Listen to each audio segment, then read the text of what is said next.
Good morning student. आज हम आरोह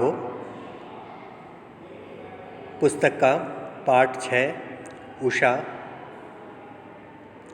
की व्याख्या समझेंगे, जिसके कवि हैं शमशेर बहादुर सिंह। सबसे पहले कवि परिचय। नई कविता के समर्थकों में शमशेर बहादुर सिंह की एक अलग छवि है। इनका जन्म 13 जनवरी सन 1911 में देहरादून में हुआ था। 13 जनवरी सन यानी ईयर 1911 में देहरादून में इनका जन्म हुआ। इनकी प्रारंभिक शिक्षा देहरादून में ही हुई। इन्होंने उच्च शिक्षा इलाहाबाद विश्वविद्यालय से प्राप्त की। चित्रकला में इनकी रुचि प्रारंभ से ही थी, अर्थात यह ड्राइंग करना भी बहुत अच्छा मानते थे और इनका बड़ा लगाव था चित्रकला से। इन्होंने प्रसिद्ध चित्रकार उकील बंधुओं से चित्रकारी में प्रशिक्षण लिया, यानी ये दिल्ली आ गए थे और दिल्ली में इन्होंने उकील जो विद्यालय है चित्रकारी का सबसे अच्छा विद्यालय, वहाँ पर इन्होंने दाखिला लिया और चित्रकारी को सीखा। इन्होंने सुमित्रा नंदन पंत के पत्र रूपाभ में कार्य किया। सुमित्रा नंदन पंत नाम सुना होगा आपने, एक प्रसिद्ध कवि हैं। इनका एक पत्र छपता था रूपाभ के नाम से, उसमें भी इन्होंने कार्य किया शमशेर बहादुर सिंह जी ने। 1977 ईस्वी में चुका भी हूँ नहीं मैं, इनका एक काव्य संग्रह प्रकाशित हुआ था, जिसके लिए इन्हें साहित्य अकादमी पुरस्कार से नवाजा गया।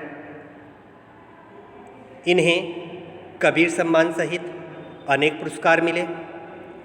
सन 1993 1993 में अहमदाबाद में इनका देहांत हो गया।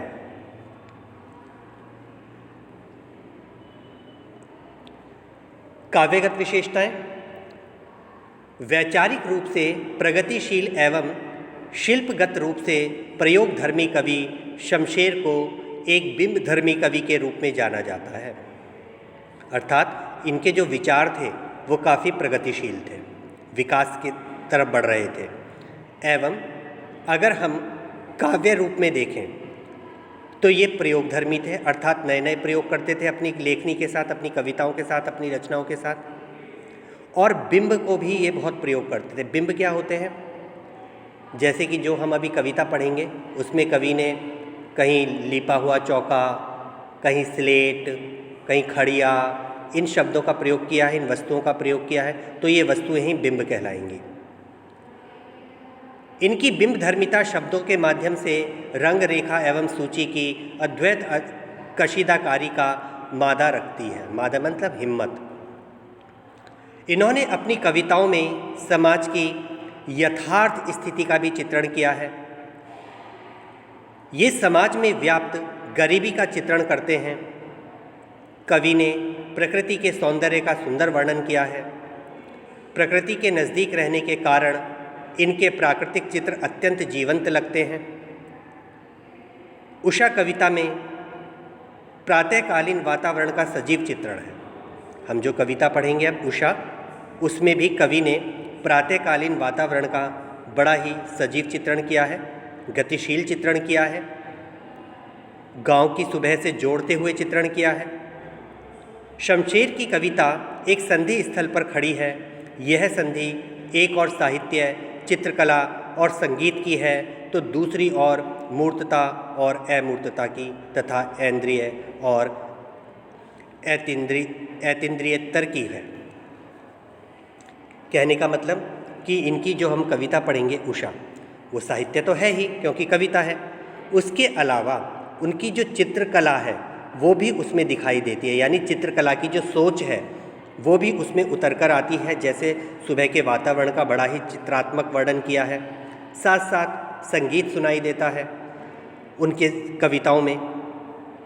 और जो चीज़ें मूर्त हैं यानी जो प्रत्यक्ष हैं, उनके साथ साथ अमूर्तता को भी उन्होंने जोड़ा है, यानी जो चीज़ अप्रत्यक्ष है, प्रत्यक्ष और अप्रत्यक्षता को भी उन्होंने जोड़ा है। इनकी भाषा शैली, शमशेर बहादुर सिंह ने साहित्यिक खड़ी बोली का प्रयोग किया है। कथा और शिल्प दोनों ही स्तरों पर इनकी कविता का मिजाज अलग है। उर्दू शायरी के प्रभाव से संज्ञा और विशेषण से अधिक बल सर्वनाम, क्रिया, अवयव और मुहावरों को दिया है। सचेत इंद्रियों का यह कवि जब प्रेम, पीड़ा, संघर्ष और सृजन को गूंथ कर कविता का महल बनाता है तो वह ठोस तो होता ही है, अनगूंजों से भी भरा होता है। जो अब हम कविता पढ़ेंगे उषा, उसका प्रतिपाद्य एवं सार थोड़ा सा समझ लेते हैं पहले। जो प्रस्तुत कविता उषा है, इसमें कवि शमशेर बहादुर सिंह ने सूर्योदय से ठीक पहले के पल पल परिवर्तित होने वाले प्रकृति का शब्द चित्र उकेरा है। कवि ने प्रकृति की गति को शब्दों में बांधने का प्रयास किया है। अर्थात प्रकृति में परिवर्तन होता है, पल पल परिवर्तन होता है। सुबह होती है, सुबह के बाद दोपहर होती है, फिर शाम होती है, फिर रात होती है। तो ये गति है, प्रकृति की गति। इसी गति को कवि ने अपने शब्दों में बांधने का प्रयास किया है। कवि भोर यानी सुबह की आसमानी गति की धरती के हलचल भरे जीवन से तुलना कर रहा है। इसलिए वह सूर्योदय के साथ एक जीवंत परिवेश की कल्पना करता है जो गांव की सुबह से जुड़ता है। वहाँ सिल है, सिल तो समझते होंगे ना, जिस पे चटनी, मसाले आदि पीसे जाते हैं। राख से लिपा हुआ चौका है, चौका यानी किचन, जहाँ पर खाना बनाते हैं, राख से लिपा जाता है गांव में। और स्लेट की कालीमा पर चौक से रंग मलते अदृश्य बच्चों के नन्हे हाथ हैं। कवि ने नए बिंब, नए उपमान, नए प्रतीकों का प्रयोग किया है। क्योंकि अक्सर हम जो बिंब प्रयोग करते हैं, या तो पुष्पों का बिंब प्रयोग करते हैं या चांद, तारे, इस तरीके के बिंबों का प्रयोग करते हैं, इस तरीके के उपमानों का प्रयोग करते हैं। लेकिन यहाँ कवि ने बिल्कुल ही अलग बिंब और अलग प्रतीक लिए हैं। कविता का सार कुछ इस तरीके से है। कवि कहता है, सूर्योदय से पहले आकाश का रंग गहरे नीले रंग का होता है। फिर कुछ पल बाद वह सफ़ेद शंख सा दिखाई देता है। फिर आकाश का रंग ऐसा लगता है मानो अभी अभी राख से किसी गृहिणी ने अपना चौका लीपा हो। तत्पश्चात सूर्य जब ऊपर उठने लगता है, उसकी लालिमा आती है आसमान में पहले, तो ऐसा प्रतीत होता है जैसे काली सिल को किसी ने लाल केसर से धोया हो या उस पर लाल केसर पीसा हो। और फिर प्रतीत होता है कि जैसे किसी बच्चे ने लाल रंग की खड़िया से अपनी स्लेट मल दी हो। और जब सूरज पूर्ण रूप से आकाश में आ जाता है तो ऐसा लगता है जैसे नीले जल में कोई गोरी युवती खड़ी हो जिसका शरीर झिलमिला रहा हो। और जब पूर्ण रूप से सूर्योदय होता है, उसके बाद इस उषा का जादू समाप्त हो जाता है, उसका प्रभाव समाप्त हो जाता है। तो चलिए अब हम देखते हैं अपनी कविता और समझते हैं उसे। प्रात नभ था बहुत नीला शंख जैसे भोर का नभ, राख से लीपा हुआ चौका अभी गीला पड़ा है। भोर का मतलब होता है प्रभात, नभ माने आकाश, चौका रसोई बनाने का स्थान। तो कवि कहता है सूर्योदय का मनोहारी वर्णन करता हुआ कि सुबह का आकाश ऐसा लगता है मानो नीला शंख हो। दूसरे शब्दों में, इस समय आसमान शंख के समान गहरा नीला लगता है। शंख को पवित्रता का प्रतीक मानते हैं और सुबह का वातावरण भी पवित्र होता है। वातावरण में नमी होती है क्योंकि ओस गिरती है, जिसके कारण वातावरण में पानी का आभास होता है, नमी का आभास होता है। तो आकाश कैसा प्रतीत होता है? मानो किसी गृहिणी ने अभी अभी राख से अपने चौके को लीपा हो।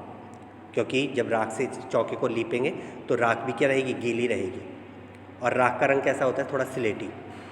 तो सुबह के टाइम आसमान कैसा हो जाता है? ग्रेश कलर का हो जाता है, यानी स्लेटी रंग का हो जाता है। क्लियर? आगे सुनिएगा। बहुत काली सिल जरा से लाल केसर से की जैसे धुल गई हो, स्लेट पर या लाल खड़िया चाक मल दी हो किसी ने। सिल अभी मैंने बताया था आप लोग को, मसाला या चटनी वगैरह पीसने के लिए जो पत्थर होता है।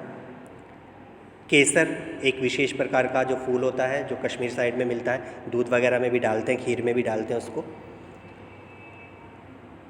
खड़ी आपको पता ही होगा कि जिससे बच्चे लिखते हैं स्लेट के ऊपर, चौक, और स्लेट पता ही है क्या होती है। यहाँ पर भी कवि ने सूर्योदय का मनोहारी चित्रण किया है। कवि प्रातःकालीन आकाश का वर्णन करते हुए कह रहा है कि सूर्य जो है वो क्षितिज से थोड़ा सा ऊपर आया है। क्षितिज कहाँ होता है? जहाँ धरती और आसमान मिलते हुए प्रतीत होते हैं, उस जगह को हम लोग क्षितिज कहते हैं। तो अभी जो सूर्य है वो ऊपर आसमान में नहीं आया है, बल्कि सूर्य के आने से पहले उसकी जो लालिमा है वो आसमान पर छाई है। तो उस लालिमा को देख करके कवि ने बड़ी सुंदर कल्पना की है। वह कहता है, बहुत काली सिल जरा से लाल केसर से कि जैसे धुल गई हो। कि उस लालिमा को देख करके, किस लालिमा को? सूरज की लालिमा को आकाश पर देख करके सुबह सुबह ऐसा प्रतीत होता है जैसे काली सिल पर किसी ने लाल केसर मल दी हो, या उसे लाल केसर से धो दिया हो सिल को।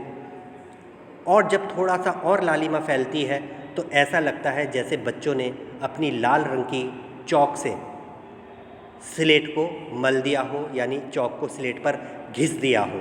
कहीं कहीं से हल्की हल्की आसमान की कालीमा दिखाई देती है, सुबह की कालीमा दिखाई देती है, और अधिकांश जगह लाल लाल प्रकाश फैलने लगता है।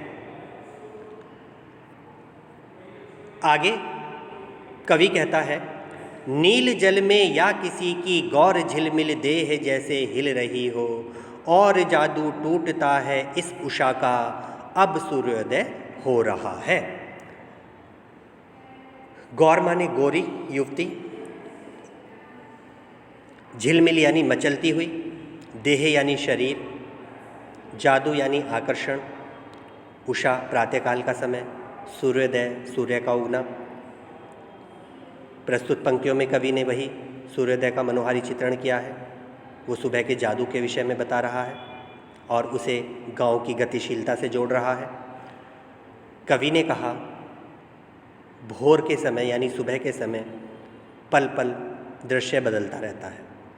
वह कहता है कि सूर्योदय के समय आकाश में गहरा नीला रंग छा जाता है, सूर्य की सफ़ेद आभा दिखाई देने लगती है, यानी अब सूर्य आसमान पर आ जाता है और वह लाल की जगह सफ़ेद दिखाई देने लगता है, जिसे देख करके कवि को लगता है मानो नीले जल में, क्योंकि जल का रंग भी अधिकांश नीला माना जाता है, तो कवि ने इसीलिए कल्पना की कि जैसे नीले जल के सागर में कोई गोरी यानी युवती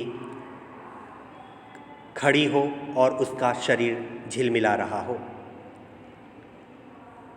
धीमी हवा व नमी के कारण सूर्य का प्रतिबिंब हिलता सा प्रतीत होता है। कुछ समय बाद जब सूर्योदय हो जाता है तो उषा का पल पल बिखरता जादू समाप्त हो जाता है और सुबह हो जाती है। तो ये थी हमारी कविता उषा। अगली कविता अगली वीडियो में आप लोगों के समक्ष लेकर आऊँगा।